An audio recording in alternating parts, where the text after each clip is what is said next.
Today's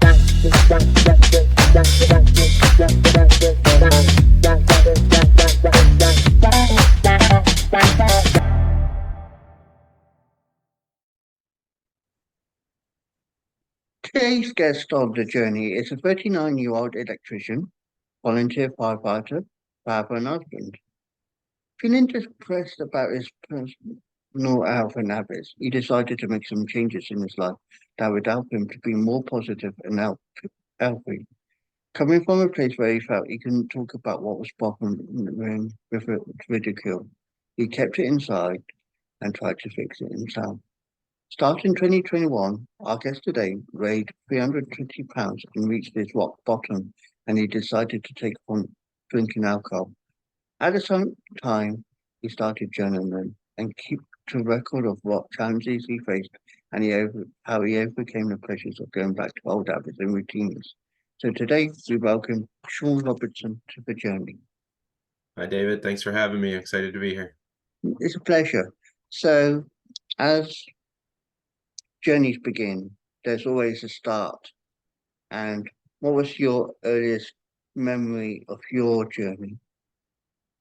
Well, my earliest memory, where it relates to kind of my decision to transition and try some things was, I have two younger brothers, family of five. My parents are still together. We grew up, they were young when they started to have children. They were 20, 21 years old. And basically, I just remember them having a young lifestyle. There was always people over, there was always functions, very social environment, and just alcohol was always around.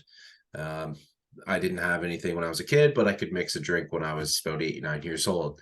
My brothers and I used to play games with counting, the cans or bottles for the deposit to be returned, and it was just acceptable. So throughout my life, I developed my own habits, my own routines, my own basically life and lifestyle based on the environment that I had, and growing up with alcohol being so acceptable. Where that relates to my story is basically with the creation of that environment, with those habits, I got to a point where I had my own version of that. It was expected to. I had to have drinks when it was social functions, when it was because it was Friday.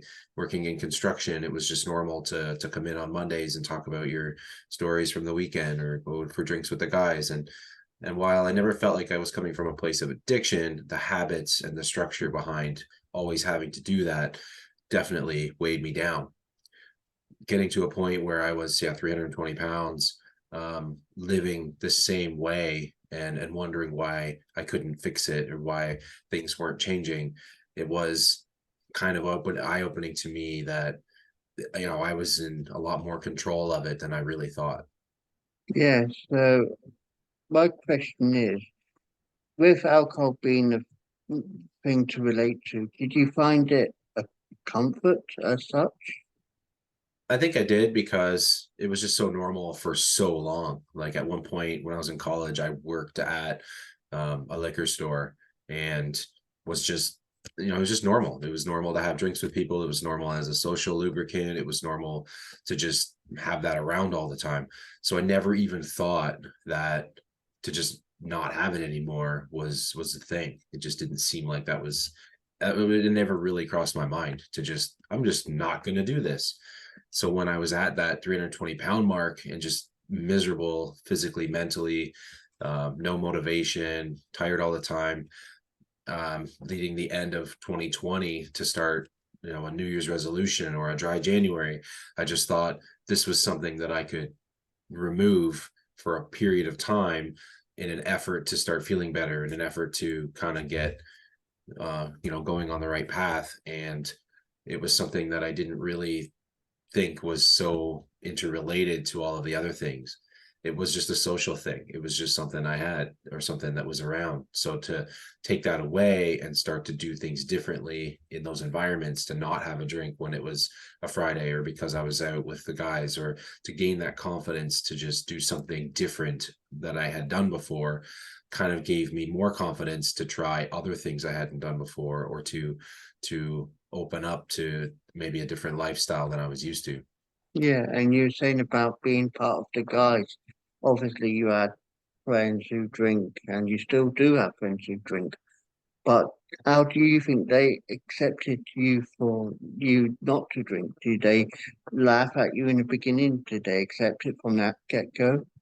Well, a whole series of emotion. In the beginning, because it was a dry January, it was a resolution. There was other people that were doing their own versions of that, but like they were not drinking for that month. And shortly through the month, they gave up on it, and I was still going. It was almost a surprise to people around me, like, "Wow, you're still doing it?" Like, well, yeah, it's January, not January, like 2 weeks. So as I started to keep going through it, people were more and more surprised that I was committed to it as much as I was to get through January. And then when I decided February, and then 100 days, and eventually now all of 2021, so a full year. And I'm still not drinking, but for that time, I had to learn what I was doing and how I was going about it in order to have the people around me understand it. So until I figured it out, and we never really figure it all out, but as I was working through it, I didn't know how to do it, let alone to show the people around me I was doing it, and what I was doing, and to get their buy-in. So there was a lot of difficult moments for support, because like my own brother at one point was like, "Oh, you can't have a beer with me? Why? You haven't got your coin yet?" And such an insensitive comment, like it wasn't necessary, but he didn't know how to handle it because we were just so used to having this around, and the social element of it, that it was like, well, it almost offended him and other people that I wasn't doing it. So as people started to learn how I was changing not only this but other things, um, it became more acceptable. They were starting to learn who this new person was, and this new version, and it's even better now than it was a few years ago when I started, but like it's just more acceptable as it kind of went on, that wasn't going to drink all the time or at all. Yeah, and obviously we had the pandemic come along, and I'm not saying that it was a temptation because obviously people went through many phases in life during the pandemic. Yeah, Now, I found it actually made it worse for me, because even the fire department, like obviously that's what it is, and I never had an issue with work, and it wasn't something that I brought to places. It was more the habit structure afterwards, or if I wasn't responding. But they never even had training for a while because of COVID. So unless there was an emergency, which at a volunteer department can be few and far between sometimes, like we weren't allowed to go anywhere, right? There wasn't anything open. You could go get booze and come home. So I found my habits were getting much worse by that pandemic, and what it did to not being able to do certain things. yeah, so as things progressed, you started journaling, and I assume you still write a journal, but do you think writing this journal helps you with your coping mechanisms? It definitely did, and in the beginning, at the end of 2020, when I was feeling at my worst, it was a tool for me to use, and I didn't even really realize it at the time. But I took this notebook that I had, and it was just like, it wasn't a journal to me at the time. It was just, I needed to get some thoughts down. I needed to vent. I needed to just brain dump. And what it became was this place that I could come back to as I needed it to do just that. Right. So I wasn't giving people around me, my wife and my relationships, that thoughts and stuff I was doing, because I didn't want to defend it. I didn't want to try to justify it in any way. I just needed to get some stuff out. So as I started to use this notebook in this way, and realizing that I was journaling, like there was never a moment I was going to talk about it. Like construction and firefighting and that masculine space. My dad's a mechanic. I grew up in the garage. Like he was brought up in that environment and passed that forward. It was never something I was going to talk about, because oh, men don't do that. That's not a tough thing. So as I was doing it and I was using it for that purpose, it became, yeah, definitely a form of therapy for me, and a form of an outlet that I could use to just put that stuff down and not have to listen to it. But then as it progressed and I started to make some changes and set some goals and try, these small steps by 30 days and 100 days, and then doing other things, drinking more water, exercising more, just documenting this stuff, it became a place for me to track this progress, so I could come back to it and not only see like where I was when I started, but also, oh yeah, I remember this thing I wanted to try. And otherwise, if I didn't write it down, there's a chance I would have forgot it, right? And that thing I wanted to try might have been, you know, keeping track on my calendar. Like, I want to try this thing, and I ended up tracking everything I was working on my calendar with lots of different little markings, and I could go to that calendar and just see the progress. So I could outlet in this journal. I could go back to it and review what did and didn't work, what I wanted to try, and then yeah, this calendar, just using it for that purpose, it became a lot of motivation and a lot of therapy for myself.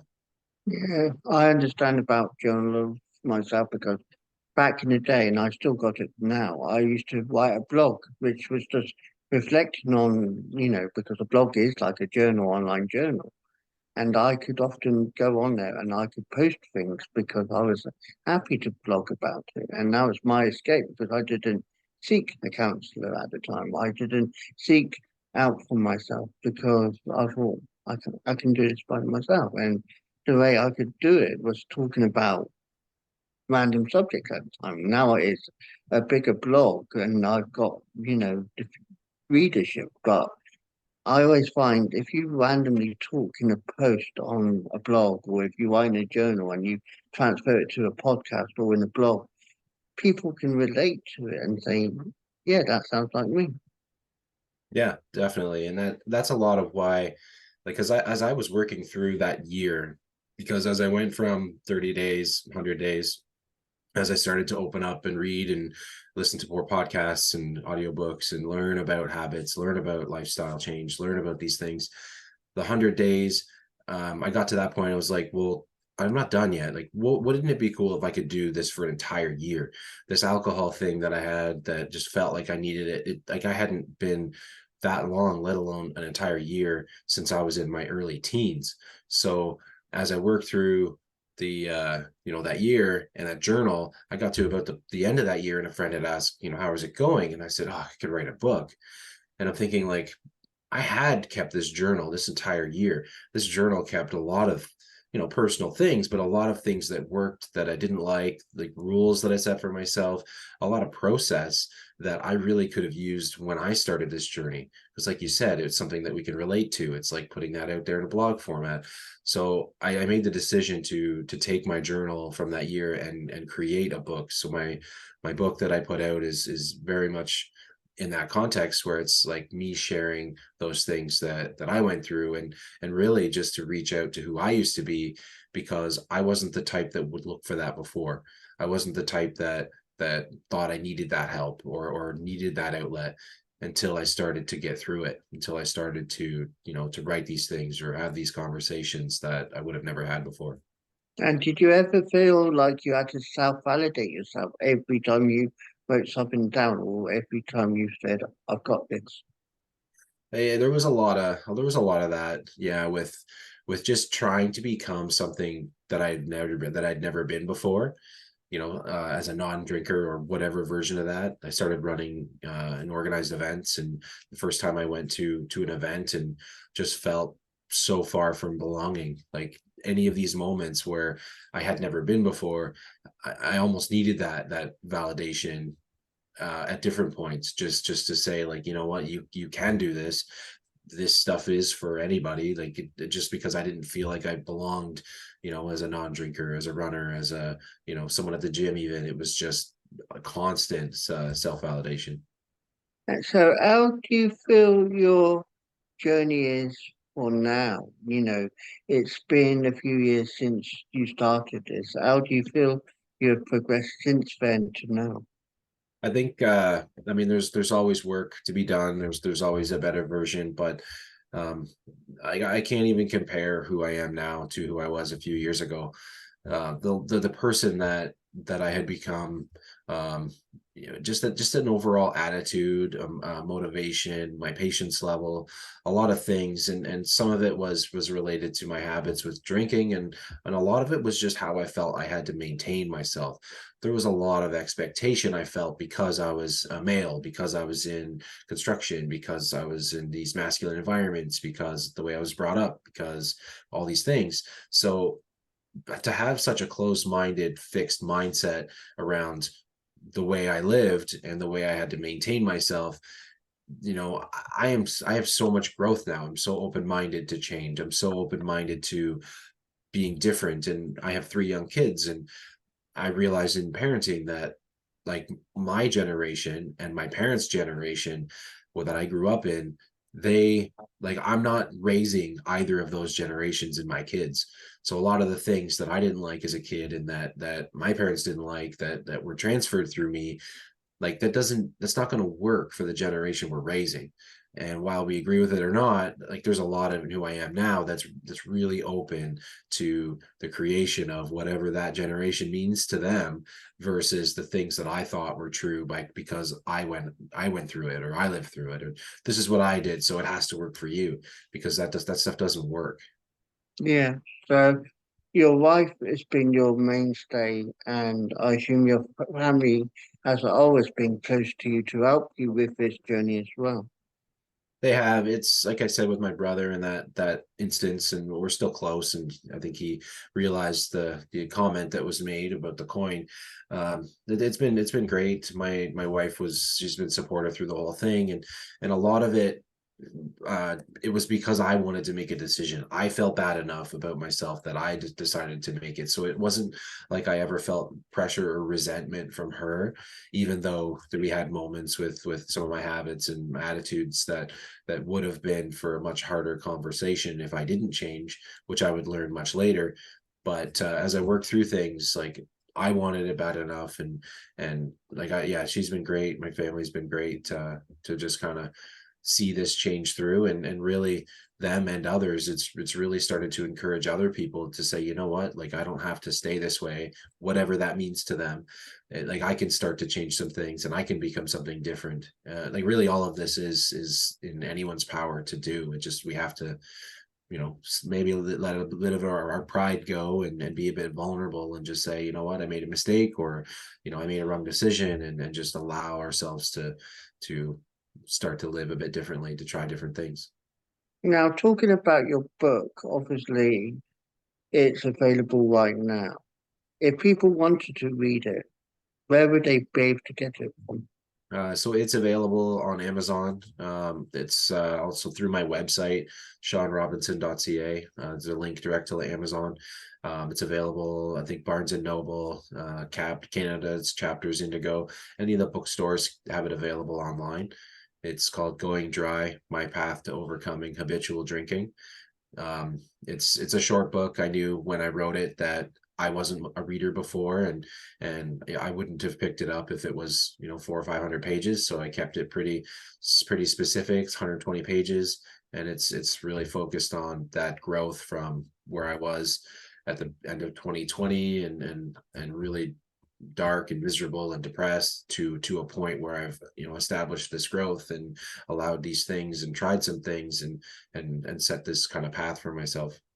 Yeah, so going forward to the future, are you aiming to release any more books, or are you carrying on helping other people similar to how you've experienced your life? I do have a few in mind. There's definitely some more follow up to that I'm working on. I'm on my website. I've got a blog section as well. A lot of what you mentioned, just some thoughts and feelings on certain things.